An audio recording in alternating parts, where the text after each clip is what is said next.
Hi guys, welcome to magic win Anu channel. ఈరోజు మన ఛానల్లో tasty and simple mutton curry recipe ఎలా చేయాలో చూద్దాం. ప్యాన్లో 4 table spoon oil, 4 green chilli, 2 onions చిన్న పీసెస్గా కట్ చేసుకుని వేసుకోవాలి. అవి బాగా ఫ్రై అయ్యాక కర్రీ లీవ్స్ వేసుకుని బాగా ఫ్రై చేసుకోవాలి.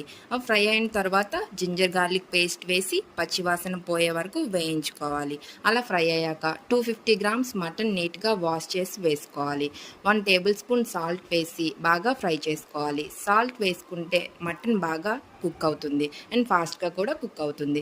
1/2 టేబుల్ స్పూన్ టర్మరిక్ పౌడర్ వేసి బాగా మిక్స్ చేసుకోవాలి. తర్వాత కోరియాండర్ పౌడర్, మటన్ మసాలా వేసుకుని 15 to 20 మినిట్స్ కుక్ చేసుకోవాలి. అలా బాగా కుక్ అయ్యాక మిర్చి పౌడర్ 2 టేబుల్ స్పూన్ యాడ్ చేసి మిక్స్ చేసుకోవాలి.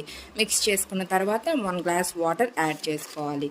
వాటర్ యాడ్ చేసుకున్న తర్వాత 15 మినిట్స్ లో ఫ్లేమ్లో కుక్ చేసుకుని లాస్ట్లో కోరియాండర్ లీవ్స్తో గార్నిష్ చేసి మిక్స్ చేసుకుంటే మన మటన్ కర్రీ రెసిపీ రెడీ. వేడివేడిగా సర్వ్ చేసుకోవడమే.